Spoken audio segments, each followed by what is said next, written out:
रज़ियाकार सरदार फ़हीम कत्ल केस में दो मुल्ज़िमान को गुजरावाला और सरगोदा से गिरफ्तार कर लिया गया है। वज़ीर मुमलिकत बराए दाखिला तलाल चौधरी और IG इस्लामाबाद का मुश्तरका प्रेस कॉन्फ्रेंस में कहना था कि मुल्ज़िमान आदि मुजरिम थे। मुल्ज़िमान ने रेकी करके देखा कि किस घर में कम आमदोरफ्त होती है, फिर डकैती की नीयत से घर दाखिल हुए। सरदार फ़हीम को मुज़ाहमत करने पर मुल्ज़िमान ने लोहे की सलाख से मारा। सरदार फ़हीम का कत्ल टेस्ट केस था। 6 दिनों में हमने सरदार फ़हीम कत्ल केस को मंतकी अंजाम तक पहुँचाया।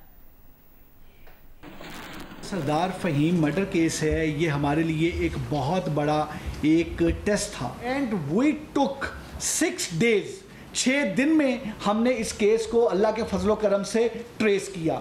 इसमें हमने टोटल जो सस्पेक्ट्स को हमने इसमें इंटेरोगेट किया, 57 सस्पेक्ट्स इसमें इंटेरोगेट हुए। Took 4 days to get the credible lead. आखिरकार गुजरावाला में रेड करके और सरगोदा और चन्योट में रेड करके हमने इन दोनों एक्यूज्ड को अरेस्ट किया। ये एक रेकी की गई कि कौन सा ऐसा घर है जहां पर कम एक्टिविटी है, और ये दोनों जो हैं, ये दोनों रॉबर्स जो हैं, इन्होंने एंट्री की।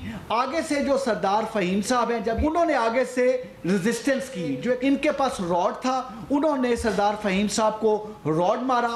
उसके बाद 3 वार किए और फिर उनको बांध दिया और उसके बाद उन पे बाकी पैदर पे वार करते रहे और फिर इन्होंने वहां से कुछ चीजें उठाई और वहां से ये चले गए।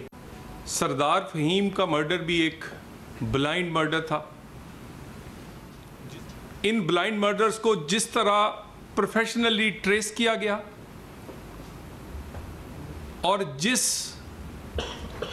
कई वाकयात को कंक्लूड 24 घंटे से भी कम में किया गया, कार चोरी, मोटरसाइकिल चोरी और दूसरी नकबजनी, इस तरह की जो केसेस हैं उनमें कमी की वजह इन केसेस का घंटों के अंदर, दिनों के अंदर कंक्लूड होना है। इस्लामाबाद पुलिस ने रिसेंटली 1 साल में 37% जो क्राइम है उसकी कमी है, 59% हीनियस क्राइम में कमी आई है।